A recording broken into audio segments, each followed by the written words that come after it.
우리가 인생을 살다 보면 사방이 다 막히는 때가 있습니다. 영어로 막다른 골목, 데드 엔드라고 그렇게 부르죠. 앞뒤 상황이 꽉 막혀 있고 더 이상 길이 없는 그런 상황을 이야기합니다. 민진이라는 그런 에세이 작가가 있습니다.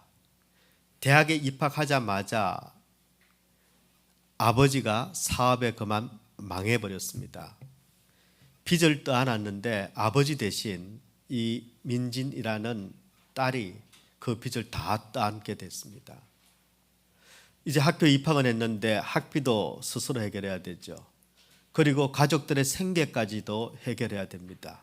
10대 소녀가 대학 시절 내내 그래서 안 해본 아르바이트가 없었습니다. 한여름 폭염 속에서 여러분 인형탈 아시죠? 인형탈을 뒤집어 쓰고 다녔습니다. 왜냐하면 여름에는 돈을 조금 더 주거든요. 아이스크림 가게에서 아르바이트를 합니다. 식당에서 일을 합니다. 과외 선생으로, 학원 선생으로, 그리고 투잡, 쓰리잡을 뛰면서 그 청춘을 다 흘려보냈습니다. 덕분에 빚을 조금 갚을 수 있었습니다. 그리고 반지하 새빵살이도 좀 면하게 됐습니다. 그런데 그렇게 정신없이 살다 보니까 결혼은 꿈도 못 꾸고 어느덧 40대가 되었습니다. 그러던 어느 날 그녀의 인생 가운데 또 한 번 사방이 막히는 그런 일을 겪게 됐습니다.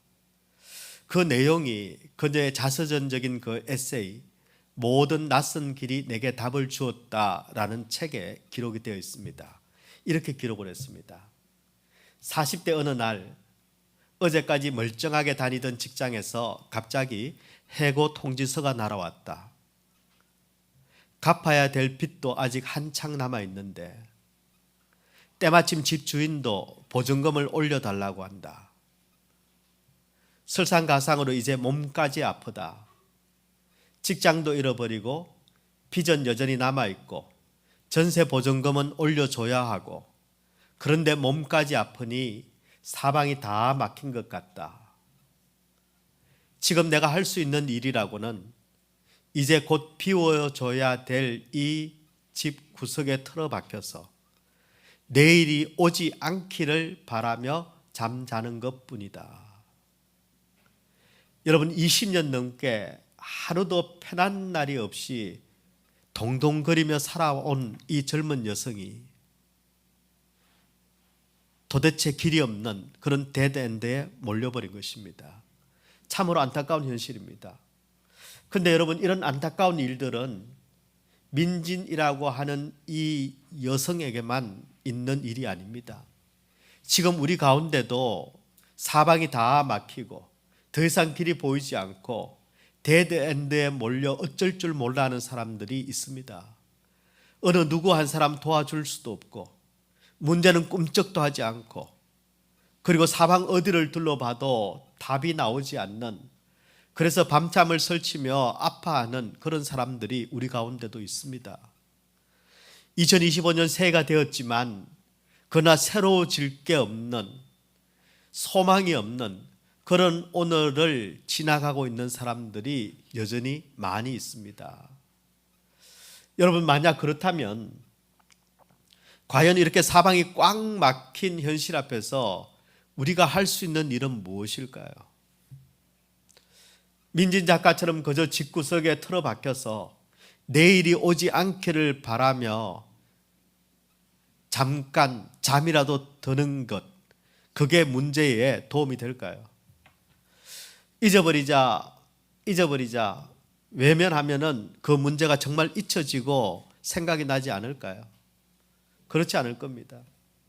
아무리 잠을 자도 아무리 주어진 현실을 잊어버리자고 미루어 놓아도 여러분 그 현실은 절대 없어지지 않습니다. 그렇기 때문에 여러분 사방이 다 막히면 여러분 그 낯선 길에서 반드시 우리는 답을 찾아내야 합니다. 막힌 현실 앞에서 불안도 절망도 말고 우리는 길을 찾아야 합니다. 어떻게 해요? 진짜 길이 되시는 하나님 안에서 답을 찾아야 합니다. 하나님을 찾아야 우리의 모든 막힌 길이 사방이 뚫려집니다. 지금 여러분에게 막힌 현실의 문제는 어떤 것입니까? 지금 무엇 때문에 여러분은 고민하고 있습니까? 밤잠을 설치고 있습니까? 불안해하고 있습니까? 무엇이든 여러분 하나님에게서 답을 찾으셔야 합니다. 하나님께서는 그 문제를 풀어주시고 해결해 주십니다. 사방이 다 막혀 있을 때 문을 열어주실 분은 하나님밖에 없으십니다. 이런 맥락에서 우리의 사방이 다 막힐 때 그 막힌 문을 열려면 우리가 어떻게 해야 할지를 오늘 주신 본문을 중심으로 여러분과 함께 나누고 그리고 정리하려고 합니다.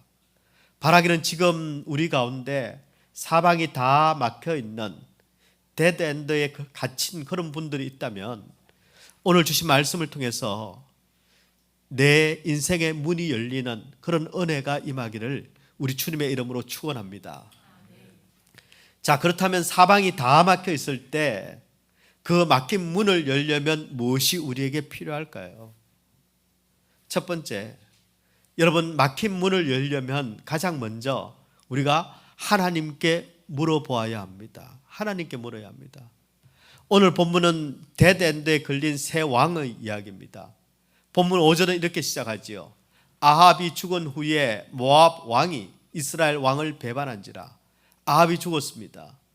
지금 현재 이스라엘의 왕은 바로 아합의 아들인 요람입니다. 아합이 죽자 북이스라엘의 전성기를 구가했던 그 아합 왕이 죽자 조공을 바쳐오던 그 모압이 이 이스라엘을 배반합니다. 너무너무 화가 난 요람 왕이 모압을 치기로 전쟁을 하기로 결심을 합니다. 그리고는 사돈인 유다 왕 여호사밧에게 도움을 요청을 합니다. 여러분 유다 왕 여호사밧 기억하십니까? 예, 바로 아합과 사돈입니다. 아합과 이세벨의 딸이 이 여호사밧의 아들과 결혼을 했습니다. 열왕기상 22장의 말씀에 보면은 여러분 아람과 그 북이스라엘 아합이 전쟁을 치릅니다. 이때 아합의 요청으로 아합을 도우기 위해서 전쟁에 나갔다가 죽을 뻔한 사람이 바로 여호사밧 왕입니다. 여러분 아람과의 전쟁에서 결국 아합 왕은 죽습니다. 근데 이 여호사밧도 구사일생으로 겨우 살아나서 돌아왔습니다. 목숨만 건졌습니다.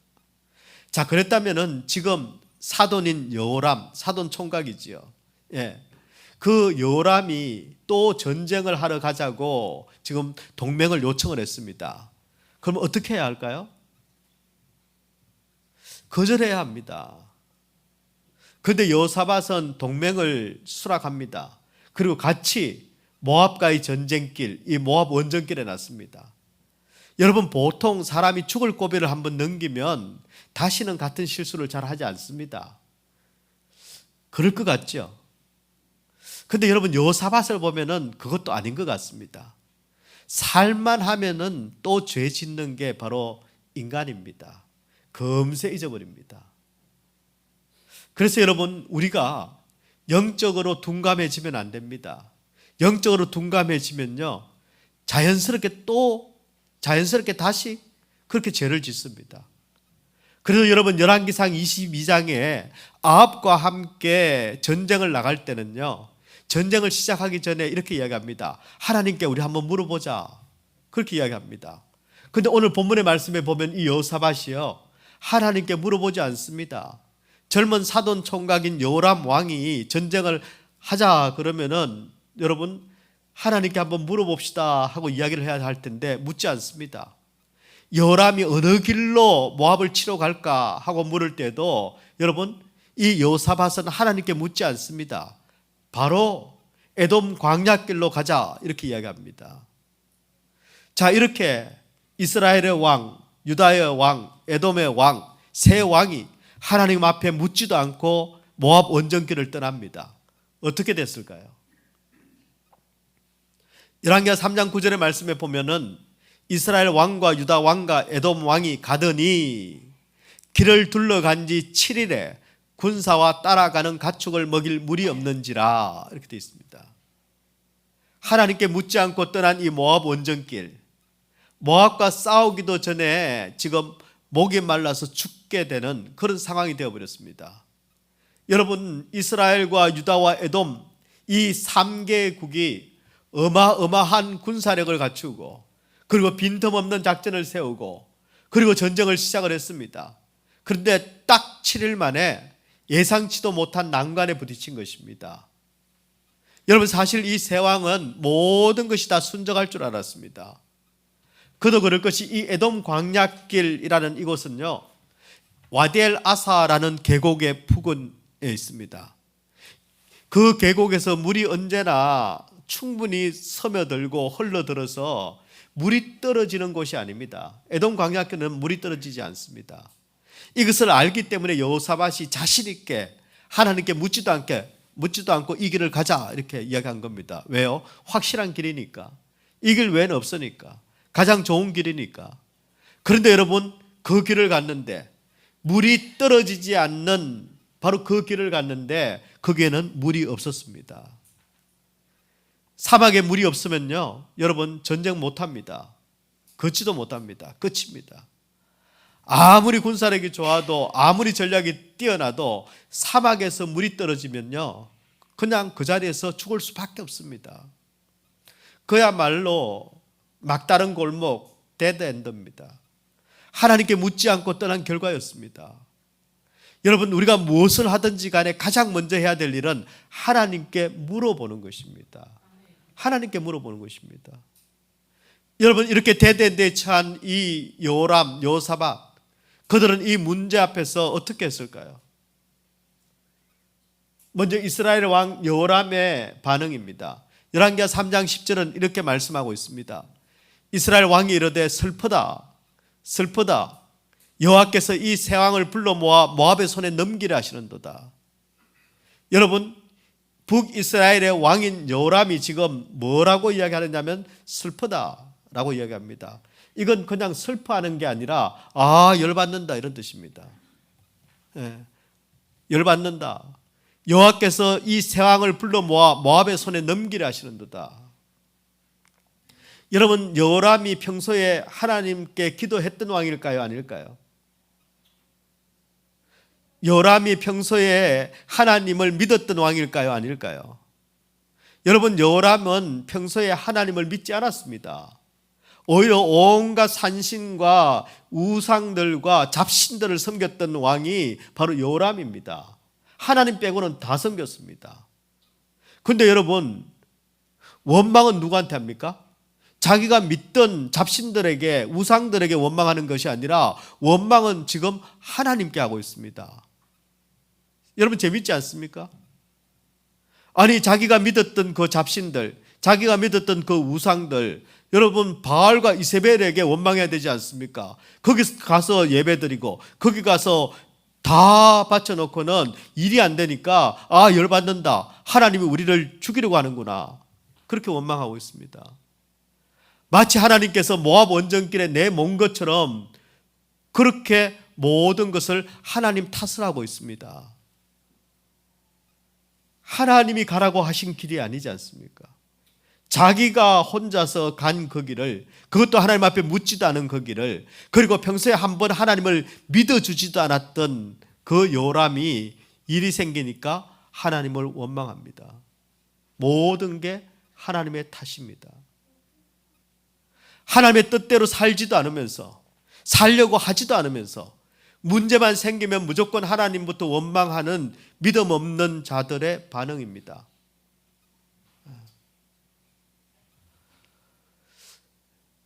여러분,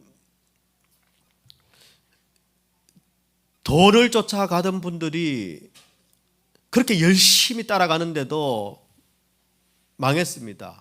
실패했습니다. 그리고 자기 뜻대로 되지 않았습니다. 그러면 어떻게 반응을 보여야 되나요? 다시는 내가 돈 쫓아다니나 안 보자, 이렇게 되지 않습니까? 근데 여러분, 이상하게도요, 돈 쫓아가다가 실패한 분들이 모두가 하는 말이 그놈의 돈 꼴도 보기 싫다, 다시는 이제 돈 쫓아 안 가야지가 아니라 하나님 내게 왜 이러세요? 라고 하는 경우를 저는 참 많이 봤습니다. 여러분, 하나님께 물어봐야 합니다. 하나님께 물어봐야 하나님이 답을 주시죠. 하나님을 믿어야 하나님이 답이 되시죠. 아무리 하나님이 답을 주셔도 여러분, 하나님께 묻지 않고 하나님을 믿지 않는 자는 그 답을 알 수가 없습니다. 데드엔드에 처하자 드디어 여호사밧이 하나님께 묻습니다. 열왕기하 3장 11절의 말씀입니다. 여호사밧이 이르되 우리가 여호와께 물을 만한 여호와의 선지자가 여기 없느냐?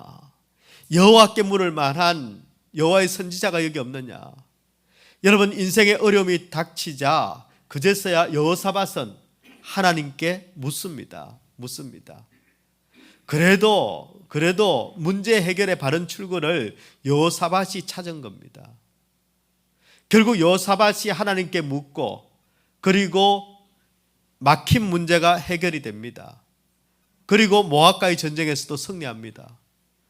여러분, 인생의 성공과 실패는 일의 순서에 달려 있습니다. 먼저 할 일과 나중에 할 일, 이 순서만 바르게 알아도 인생은 실패하지 않습니다. 여러분, 인생이 꼬이는 것, 인생이 복잡해지는 것은 먼저 할 일, 나중에 할 일, 이 순서를 뒤바꿔 놓기 때문입니다. 먼저 하나님 앞에 묻지 않고 내가 먼저 행동하기 때문에 인생은 복잡해지는 것이죠. 만약 여호사밧이 모압을 치자는 여호람의 말을 듣고 원정길에 나서기 전에 하나님께 먼저 물어보았더라면, 여호람이 어느 길로 갈까 물어보았을 때 먼저 하나님께 어떤 길로 가면 좋겠습니까 물어보았더라면 아마 이들은 데드엔드에 처하는 그런 일은 없었을 것입니다. 사실 우리가 살면서 겪는 대부분의 문제들도 마찬가지입니다. 만약 우리가 하나님께 미리 물어봤더라면, 먼저 물어봤더라면 겪지 않아도 될 일이 대부분입니다. 왜냐하면 우리 하나님께서는 길이 아닌 곳으로 절대 인도하시지 않기 때문입니다. 길이 아닌 것 같아도 하나님이 계시는 그곳이 사는 길입니다. 그 사람을 만나기 전에, 그 일을 시작하기 전에, 그 문제가 터지기 전에 여러분, 하나님께 물어봐야 합니다. 그래야 데드엔드에 몰리지 않습니다. 그러지 않으면요, 아니 자기가 죽자고 좋다고 결혼해 놓고는 왜 잘못되면 하나님 그때 왜 안 말리셨어요? 왜? 그런 분들 참 많습니다. 먼저 물어보아야 될 하나님께 물어야 합니다. 그런데 우리는 내 생각이 앞섭니다. 내 지식이 먼저 앞섭니다. 그래서 인생은 자꾸 꼬입니다. 자꾸 복잡해집니다. 여러분, 지금 어떤 문제를 가지고 계십니까? 그것이 무슨 문제이든 어떤 문제이든 가장 먼저 하나님께 물어보십시오.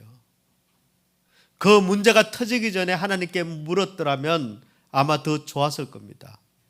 그래도 여호사밧처럼 문제가 터진 다음이라도 하나님께 물어보면 하나님은 반드시 우리를 살리는 길로 인도하시는 줄 믿습니다. 저와 여러분이 무슨 일을 만나든 어떤 일을 지금 겪고 있든 가장 먼저 하나님께 물어보고, 그래서 기왕이면 겪지 않아도 될 그 문제 속으로 들어가지 않기를 바랍니다. 여러분, 그렇지 않아도 바쁘지 않습니까? 예, 굳이 지금 우리는 잘못된 경험을 할 필요가 없습니다. 그럴 시간이 없습니다. 예. 먼저 물어보고, 그리고 문제 속으로 들어가는 것이 아니라 사는 길로 헤쳐나가는 저와 여러분이 되기를 소원합니다. 그런데 만약 여러분이 어쩔 수 없이 문제 속에 지금 들어와 버렸다면 그래도 늦지 않습니다. 하나님께 지금이라도 물어보십시오. 하나님은 반드시 막힌 길을 열어주시는 분이십니다. 그리고 그 문제를 해결해 주시는 분이 하나님이십니다. 여러분, 저와 여러분이 결단을 하셔야 합니다. 2025년 이 새해는 내가 무슨 일을 하든지 간에 먼저 하나님 앞에 물어보자. 하나님 앞에 물어보고 하나님께 응답받고, 그래서 내가 나 혼자 틀림없는 길, 확실한 길, 실패할 수도 없는 길, 그 에돔 광야길에 가서 헤매는 그런 인생이 되지 않기를 우리 주님의 이름으로 축원합니다. 두 번째입니다. 사방이 다 막혀 있을 때 그 막힌 문을 열려면 여러분 반드시 말씀에 순종해야 합니다. 여러분, 모압 원정길에 나선 세 왕이 데드엔드에 몰립니다. 이때 여호사밧이 하나님께 묻자고 먼저 제안을 했었죠. 3장 11절 말씀을 다시 한번 보자면, 여호사밧이 이르되 우리가 여호와께 물을 만한 여호와의 선지자가 여기 없느냐, 여호와께 물을 만한 여호와의 선지자가 여기 없느냐, 이렇게 이야기합니다. 여기서 여호와께 물을 만한, 하나님께 묻는다 할 때 이 물어보다라는 이 단어는 히브리어로 다라쉬라는 단어를 쓰고 있습니다. 이 다라쉬는 크게 두 가지 의미를 가지고 있습니다. 하나는 말 그대로 물어본다는 뜻입니다. 두 번째는 이 다라쉬가 가진 의미가 쫓아가다, 따라가다라는 뜻입니다. 순종한다는 의미를 가지고 있습니다. 하나님께 물어본다라는 것은 어떤 뜻인가 하면은 하나님께 물어보고 하나님이 말씀하시면 나는 반드시 따라간다, 나는 그 말씀을 쫓아간다, 나는 반드시 순종한다 라는 것이 하나님께 묻는다는 것입니다. 여러분, 하나님께 묻는 것은 그 응답에 반드시 순종하는 것을 이야기합니다. 하나님께 물어보고, 그 다음에 들어보고, 그 다음에 생각해보고, 그리고 결정하면은 그건 하나님께 묻는 게 아닙니다. 그건 나한테 묻는 거죠. 하나님께 묻는 거 아닙니다. 하나님께 물어본다라는 것은 하나님의 응답에 내가 순종하겠습니다 라는 것이 하나님께, 여호와께 물어보는 것입니다. 자, 이 데드엔드에 몰려서 하나님께 지금 묻고 있는 이 왕들, 하나님은 뭐라고 대답하셨을까요? 열왕기하 3장 16절의 말씀입니다. 여호와의 말씀이 이 골짜기에 개천을 많이 파라 하셨나이다. 이 골짜기에 뭐를 파라고요? 개천을 많이 파라. 여러분, 지금 물이 비가 쏟아져야 되는데 물을 구하고 있는데 지금 그래 내가 물 줄게가 아니라 개천을 파라 하셨습니다. 아니, 지금 목말라 죽겠는데요. 그것도 그냥 하나가 아니라 개천을 많이 파라 이렇게 말씀하셨습니다. 여기 나오는 개천의 히브리어는 게버라는 단어를 쓰고 있습니다. 게버는 지금 물을 모아두는 웅덩이를 이야기합니다. 막 파서 그 다음에 웅덩이를 만들라는 겁니다. 여러분, 지금 모압 원정길에 7일 동안 물이 없어서 사람도 죽을 지경이고 가축도 죽을 지경이고 다 죽을 지경입니다. 그런데 하나님께서는 마실 물도 없는데 물을 모아두는 웅덩이를 파라 이렇게 말씀하십니다. 여러분, 현실적으로 참 이해가 안 되는 그런 말씀입니다. 우리 상식으로는 얼토당토 않는 말씀입니다. 내가 하나님이라면 어떻게 할까요? 비를 먼저 내려주시고, 그 다음에 계속 내릴 거니까 좀 파놔라 이렇게 하실 텐데, 그냥 물도 안 주시고 비도 없는데 웅덩이를 파라 하셨습니다. 여러분, 이 말씀에 순종할 수 있겠습니까? 나라면 순종하지요. 나라면 순종하지요. 왜요? 우리 결론을 알고 있으니까. 그런데 사실은 순종하기 힘든 말씀입니다. 그런데 여러분 아십니까? 이것이 보편적으로 하나님이 순종을 요구하실 때 하나님이 쓰시는 방법입니다. 내 생각으로는, 내 상식으로는 이해가 안 되는데, 그리고 앞만 봐도 이건 현실적으로 불가능한 일인데 하나님께서는 그 일을 하게 하십니다. 하게 하십니다. 그렇죠. 여러분, 내 생각으로, 내 상식으로 이해가 되면, 현실적으로 가능한 일이면 그냥 내가 하지 뭐하러 하나님께 묻습니까? 그렇지 않습니까? 여러분, 내가 할 수 있는 일이고 상식적인 일이고 납득이 가는 일인데 하나님 앞에 꼬박꼬박 물어보고 하는 분들 여기 몇 명이나 계십니까? 내가 할 수 있는 일은 하고 내가 못하는 일은 하나님이 해주시고, 그거 아닙니까? 근데 웃기는 일은요, 이게 내가 생각해도 내가 상식적으로 이해도 안 되고 현실적으로 불가능한 일이라서 우리는 안 합니다. 또 여러분처럼 똑똑한 분들이 여러분 내 생각에 되고 상식으로 되고 현실적으로 가능한 일이면 하나님 앞에 물어보지도 않았을 텐데, 물어보고는 그게 상식적이지도 현실적이지도 가능한 일도 아니라고 해서 안 따라간다는 이야기입니다. 재밌지 않습니까?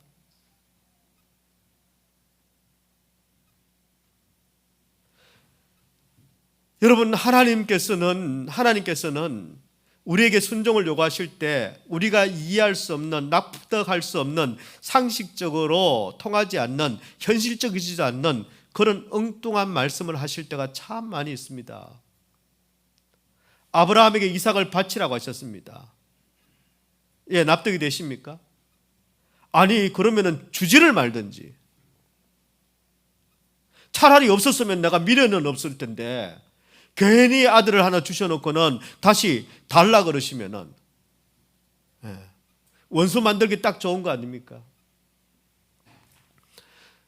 여러분, 누가 봐도 정신 나간 일 같은 여리고성을 돌게 하셨습니다. 여러분, 대낮에 여리고성을 여러분 한 바퀴씩 도는 게 이게 쉬웠을까요? 얼마나 부끄러웠을까요? 여리고성에서 나 볼까 봐.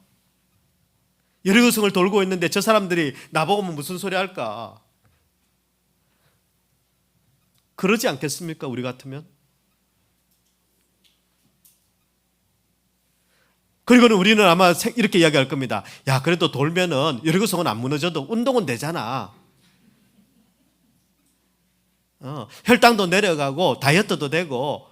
우리는 하나님께서 하시는 일에 대한 기대가 아니라 실패했을 때를 가정해서 우리는 자꾸 합리화의 기제를 만들어 놓습니다. 아유, 안 걷는 것보다 걷는 게 그래도 소화도 잘 되고 괜찮겠지, 뭐라도 있겠지라고 생각합니다. 아니, 납득이 되는 일이면, 현실적으로 가능한 일이면 하나님께서 뭐하러 응답하시겠습니까? 그냥 하면 되지요. 우리 하나님께서는 처녀에게 수태고지를 하셨습니다. 이게 말이 되느냐고요. 우리 상식으로 이해가 되지 않는 일들입니다. 그런데 왜 이렇게 하십니까? 우리 말로 해도 잘 들을 인간인 것 같은데 왜? 여러분, 우리 하나님께서는 인간의 상식이나 이해를 얻어서 일하시는 분이 아니십니다. 순종을 통해서 일하시는 분이십니다. 내가 이해하고 내 상식에 맞는 일, 거기에 우리 하나님께서 맞춰주신다면 내 상식과 내 이해와 내 존재보다 못하신 분이 하나님이시죠. 내 상식과 내 이해와 내 능력과 불가능한 현실을 뛰어넘어서 일하실 수 있는 분이시기 때문에 우리 하나님께서는 전지전능하신 분이십니다. 하지만 그 일을 어떻게 하시는가? 우리의 순종을 통해서 일하십니다. 그래서 여러분, 순종의 축복은 아무나 누릴 수 있는 그런 축복이 아닙니다. 순종의 축복이라는 것은 이해가 되지 않아도, 납득할 수 없어도 하나님의 말씀이면 무조건 순종하는 자에게 주시는 하나님의 선물입니다. 이걸 믿음이라고 이야기합니다. 내가 납득이 돼서 하나님을 믿어주는 것은 믿음이 아닙니다. 내 계산인 거죠. 내 판단인 것이죠. 내 투자인 것이죠. 믿음은 그분이 오르시기에, 나는 불완전하지만 그분은 완전한 분이시기에 그분의 말씀이라면, 내 생각은 이렇지만 내 생각이 맞는 게 아니라 내 하나님의 생각이 오르십니다. 그게 믿음이지요. 바로 그렇게 믿음을 가진 자들이 순종할 수 있고, 순종하는 자에게 주시는 하나님의 선물이 순종의 축복이라는 것입니다. 우리는 자꾸 악순환으로 갑니다.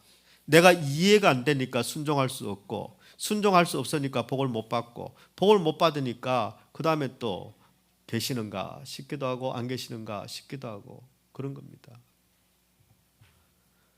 믿음은 여러분, 믿음은 완전하신 하나님을 불완전한 인간이 인정하는 방법이, 그 기제가 믿음입니다. 개천을 많이 파라고 하셨습니다. 하나님께서. 개천을 파면 무슨 일이 일어날까요? 우리 하나님께서는 여러분 개천을 파라고 하시고 그리고 약속까지 주셨습니다. 세 가지 축복을 약속하셨습니다. 열왕기하 3장 17절의 말씀에 보면요, 이 골짜기에 물이 가득하여 너희와 너희 가축과 짐승이 마시리라. 이 골짜기에 물이 가득할 것이다. 열왕기하 3장 18절 말씀에 보면 여호와께서 모압 사람도 당신의 손에 넘기시리니 너희들이 지금 전쟁하러 가고 있는 모압, 그 전쟁에서 내가 너희를 이기게 한다.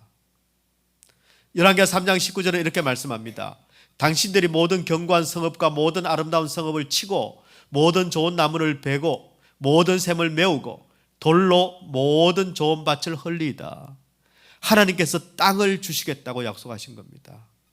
하나님의 말씀에 순종할 때, 하나님의 말씀에 순종할 때에 그들에게 물을 주시고 전쟁에서 이기게 하시고 그리고 좋은 땅을 주시겠다고 그렇게 세 가지 축복을 약속하셨습니다. 여러분, 하나님께서 순종을 요구하실 때는 이미 엄청난 축복을 예비하고 계십니다. 그래서 오늘 본문에 나오는 이 축복의 시제는 모두 미래형입니다. 무슨 뜻입니까? 우리 미래의 모든 축복들, 예비된 축복들은 오늘 우리의 순종에 달려 있다는 것입니다. 우리 하나님께서 말씀하실 때, 응답하실 때 네가 하는 것 한번 보고 라고 말씀하시는 것이 아니라 하나님의 응답에는 언제나 반드시 순종할 때 복이 이미 준비되어 있다는 것입니다. 오늘 우리의 순종은 내일 우리의 미래의 축복을 이야기하는 것이죠. 저는 하나님의 말씀 앞에 순종할 때 주시는 이 축복, 바로 장차 나를 위하여 이미 예비해 놓으신 그 축복들이 우리 성도들 가운데, 그리고 가정들 가운데, 그리고 우리 교회 가운데 풍성하게 경험되는 그런 실제하고 실존하는 그런 축복이 되기를 주님의 이름으로 축복합니다. 아마 지금 우리 가운데도 물이 다 떨어진 인생들이 있을 겁니다.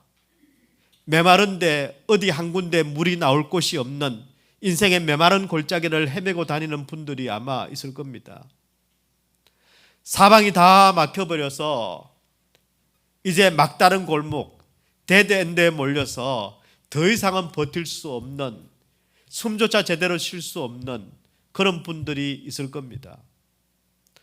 바라기는 그 메마른 인생 골짜기 가운데 2025년 이 한 해 하나님께서 약속하신 축복, 순종하는 자에게 주시기로 이미 마련해 놓으신 그 축복, 그 축복의 샘이 터져 나오는 복된 한 해가 되시기를 주님의 이름으로 축복합니다. 이런 맥락에서 여러분에게 우리 삶에 장차 주신 그 축복의 샘이 터지도록 우리가 미리 파놓아야 할 개천을 여러분에게 소개하려고 합니다. 세 가지입니다. 여러분, 만약에 삶의 의미를 잃어버린 분이 있다면, 내가 왜 사는지도 모르겠고 이렇게 쭉 산다고 해서 뭐가 나아지는지도 모르겠고 그저 살아봐야 수고뿐이고 허탈함뿐이고 공허한 분들이 있다면 여러분, 예배의 개천을 많이 파십시오.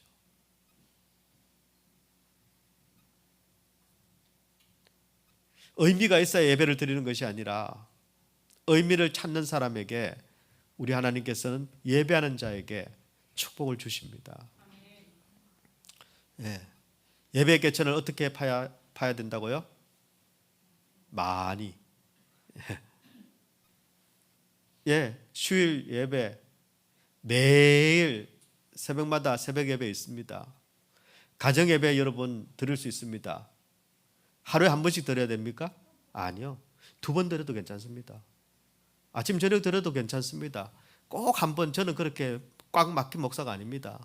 예, 뭐 기분 좋으시면 하루 3번 드리셔도 괜찮습니다. 예. 그리고 함께 예배할 수 없을 때는 나 혼자 예배할 수 있는 거 아십니까? 하나님을 마주 대하는 게 예배 아닙니까?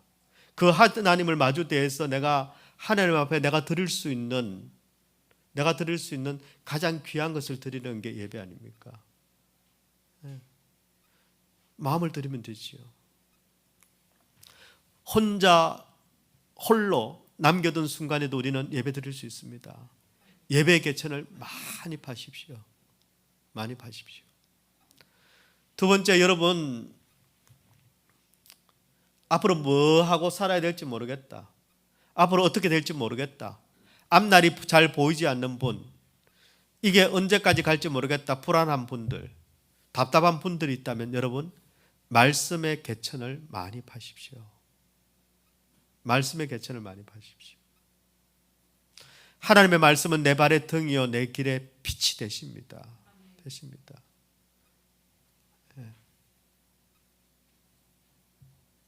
하나님의 말씀을 들어야 갈 길을 밝게 보여주십니다.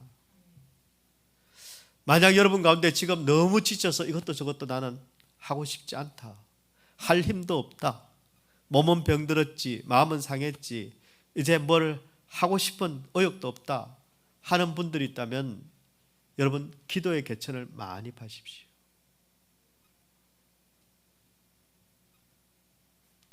그 병은 여러분, 하나님을 만나야 고칠 수 있는 병입니다. 하나님과 이야기해야 고칠 수 있는 병입니다. 여러분의 영도, 여러분의 육도, 여러분의 마음도 지쳐 있는데요, 사람 붙잡고 이야기해봐야 아무 소용 없습니다.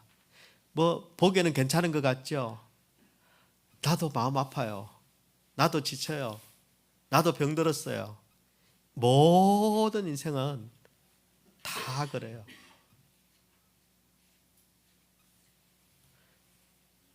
살아계신 하나님, 살리는 하나님을 만나야 됩니다. 그게 기도죠. 네.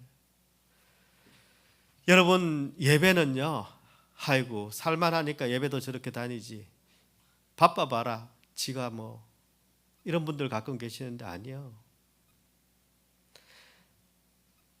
덜 바빠서 시간이 남아 돌아서 그래서 예배 드리고, 그래서 말씀 읽고, 그래서 기도하는 거 아닙니다.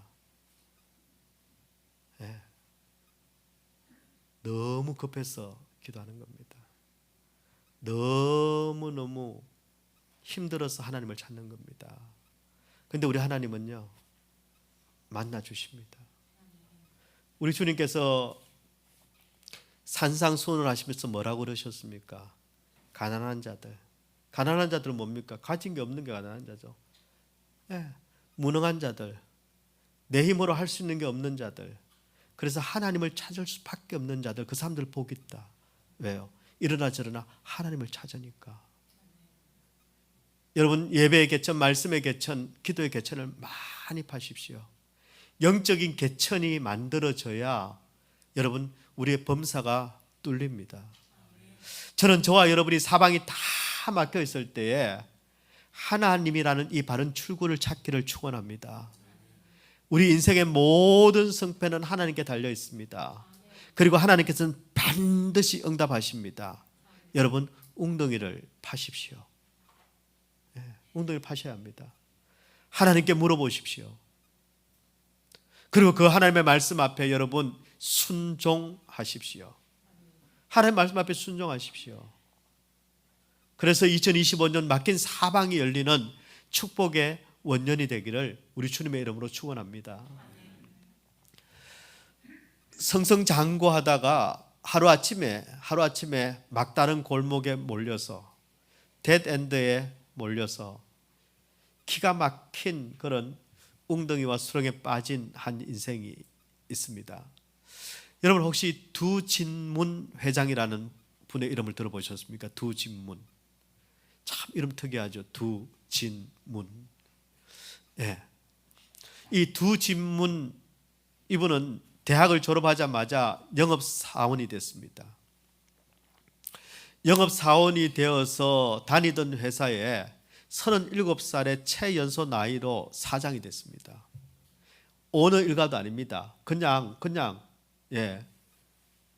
직원이었는데 37에 어떤 회사냐면 웅진코웨이 사장이 됐습니다. 웅진코웨이.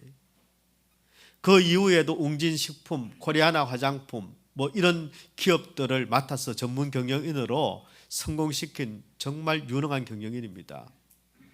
사람들은 그를 이렇게 불렀습니다. 영업의 1인자, 살아있는 신화, 영업의 신이라고 불린 사람입니다.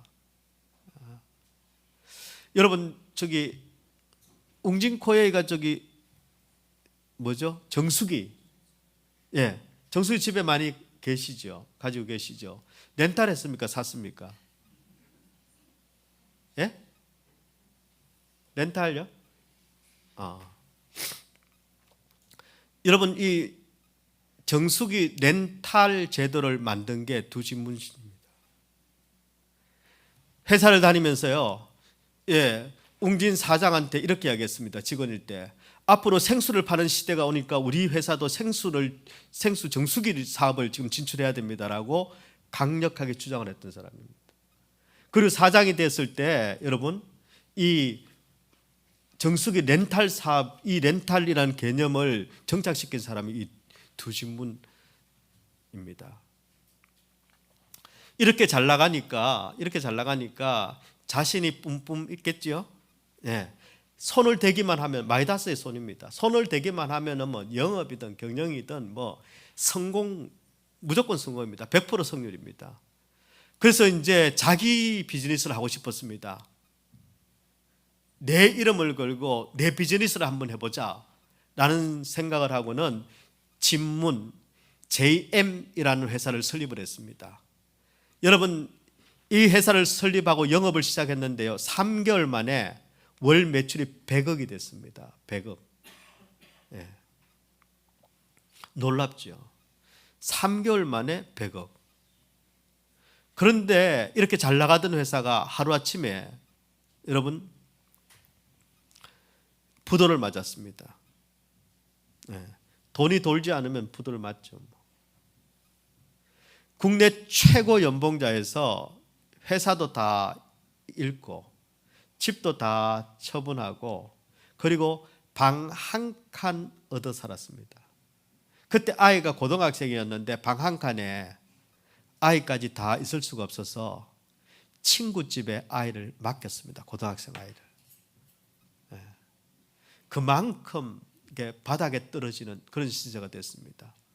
아니 원래 못 살다가 쭉 못 살아도 힘든데 여러분 한국 최고라고 불리던 연봉 최고라고 불리던 그가 갑자기 방 한 칸에 애까지 친구 집에 보내야 되는 그런 신세가 되니 견딜 수가 없었습니다. 처음엔 이게 인정이 안 됩니다. 아니 어떻게 나한테 이런 일이 벌어질 수 있는지 도저히 받아들여지지가 않습니다. 너무너무 괴롭습니다. 그리고는 자살 시도를 합니다. 그것도 안 됩니다. 뜻대로 되지 않았습니다. 완전 바닥에서 그제서야 지나온 삶을 돌아보기 시작했습니다. 이때까지 한 번도 뒤돌아볼 시간이 없었거든요. 앞으로 달리기만 했고 그리고 성공만 해온 그런 삶이었습니다. 근데 이제 뒤돌아보기 시작을 했습니다. 결혼을 하고 나서 예수님을 영접을 했습니다. 하지만 주일만 겨우 지키는 소위 썬데이 크리스찬이었습니다. 그것도 일이 바쁘면 그나마 주일 예배도 지키지 못할 때가 아주 많았습니다. 당연히 성경 말씀을 제대로 읽어본 적이 없습니다. 기도 생활도 급한 일 있으면 하나님 이거 해결해 주세요 그랬지 제대로 한번 기도를 통해서 하나님을 만나본 적도 없었습니다. 가만 보니까 가족들도 늘 사업이 바쁘다는 핑계로 가족도 한 번도 제대로 챙긴 적이 없습니다. 다 너네들 때문에 내가 고생한다 그랬지만 한 번도 너네들 위해서 뭘 한 적이 없었습니다. 교회에서는 집사 직분을 받았는데 그것도 소홀히 했습니다. 더 중요한 일이 있으니까 집사야 살다 집 하나 사면 되는 거고 이렇게 생각하는 겁니다. 인생의 고난이 닥치자 그제서야 하나님을 찾기 시작하는 겁니다. 사람은요, 힘들어야 하나님을 찾습니다. 인생이 힘들고 고난이 닥칠 때 그때 뭐합니까? 그때 포기하는 사람이 있고 하나님을 찾는 사람이 있습니다. 그리고 기도의 자리를 찾기 시작했습니다. 뭐 화요 기도 찬양 모임 이런 데 왔겠죠. 막 새벽 기도도 나왔겠죠. 그리고 말씀도 읽기 시작을 했습니다. 한 번도 경험하지 못했던 일이 벌어졌습니다. 기도하는데 말씀을 읽는데 눈물이 나오는 겁니다. 곧 이어서 콧물이 나왔습니다. 그리고 회개가 터져 나오기 시작을 했습니다. 그리고는 알았습니다. 아, 내가 그동안 누렸던 게 그게 다 하나님의 은혜였구나. 하나님이 나를 봐주신 거였구나. 그리고 또 한 가지 깨닫게 됐습니다. 아, 그런데도 불순종하고 몰랐던 나를 하나님은 너무너무 오래 참아주셨구나, 기다려주셨구나 하는 것을 깨닫게 됐습니다. 그래서 이 두 집문 회장이 이제 앞으로는 하나님께 나는 순종하겠다. 내 인생의 목표는 하나님이 시키는 일을 하는 게 내 인생의 목표다. 내 인생의 비전은 하나님이 하라는 거면은 무조건 하는 게 내 인생의 비전이다. 그렇게 결단을 했습니다. 그 결단을 하고 나니까 놀라운 일이 벌어지기 시작했습니다. 하나님께서 길을 열어주기 시작하셨습니다. 어느 날 갑자기 한샘이라는 회사에서 스카우트 하겠다고 연락이 왔습니다. 그것도 사장으로. 한샘으로 들어간 이 두 집문 회장이 섬김, 나눔, 봉사라는 이 경영 이념을 가지고 나는 이제 직장 선교에 앞장서겠다라고 선언을 합니다. 이때까지 성공의 목표였던 그가 이제 경영을 하는 이유는 직장 선교에 앞장서기 위해서였습니다. 그리고 모든 것을 하나님께 영광 돌리는 삶을 살겠다라고 결단을 합니다. 그래서 이 한샘 리빙클럽 대표로 있을 때 목표는 무조건 한 가지입니다. 매출이 아니라 하나님께 영광. 그 결과 이상하게 그 리빙클럽이라는 이 회사가요, 갑자기 많은 사람이 주목을 받기 시작을 했습니다. 그리고 급성장하기를 시작을 했습니다. 그리고 여러분, 소비자가 뽑은 베스트 웰빙 상품 주거 환경 서비스 부문 대상을 차지하는 그런 여러분 회사가 됐습니다. 자신의 불순종을 회개하고 그리고 순종의 삶을 결단하는 그에게 주시는 하나님의 축복이었습니다. 두지문 회장은 기회가 있을 때마다 특별히 젊은 사람들에게 항상 하는 말이 있습니다. 매 맞고 들을래, 안 맞고 들을래? 내가 매 맞고 들어보니까 안 맞고 듣는 게 훨씬 좋더라. 항상 젊은 사람들에게 그 이야기를 한답니다. 매 맞기 전에 무릎을 꿇어라. 여러분, 수백 번의 설교보다 한 번의 순종이 더 낫다라는 말이 있습니다. 실제로 그렇습니다. 뭐 수백 편 들어봐야 한 번 순종하지 않으면 여러분, 그것이 우리 삶의 축복이 아니라 결국은 핑계거리, 변명거리밖에 되지 않습니다. 아무리 말씀을 많이 알아도, 신앙 경력이 아무리 오래되어도 여러분, 순종하지 않는 신앙은 어떤 기적도 누릴 수가 없습니다. 어떤 축복도 누릴 수 없습니다. 축복하면 내가 순종하지요. 기적을 봐야 순종을 하지요. 아닙니다. 하나님은 순종을 통해서만 기적을 베푸시고 진정한 축복을 베푸시는 분이십니다. 지금 여러분, 어떤 문제 가운데 있습니까? 어떤 문제에 갇혀 있습니까? 사방이 막힌 문제 때문에 여러분, 두려워하지 않기를 바랍니다. 아무리 사방이 막혀도 하나님께 묻는다면 하나님에게는 답이 있습니다. 아무리 사방이 막혀 있어도 하나님께 순종하면 하나님은 그 문제를 해결하십니다. 저는 2025년 올 한 해 저와 여러분이 예배의 개천을 많이 파기를 원합니다. 말씀의 개천을 많이 깊이 파들어 가십시오. 그리고 기도의 개천을 많이 파십시오. 그래서 영적으로 어떤 막힌 문제가 있다 하더라도 그것을 풀어주시는 하나님의 은혜를 경험하고 그 은혜를 찬송하고 그 은혜를 감사하는 그런 축복의 2025년이 되시기를 우리 주님의 이름으로 축원합니다.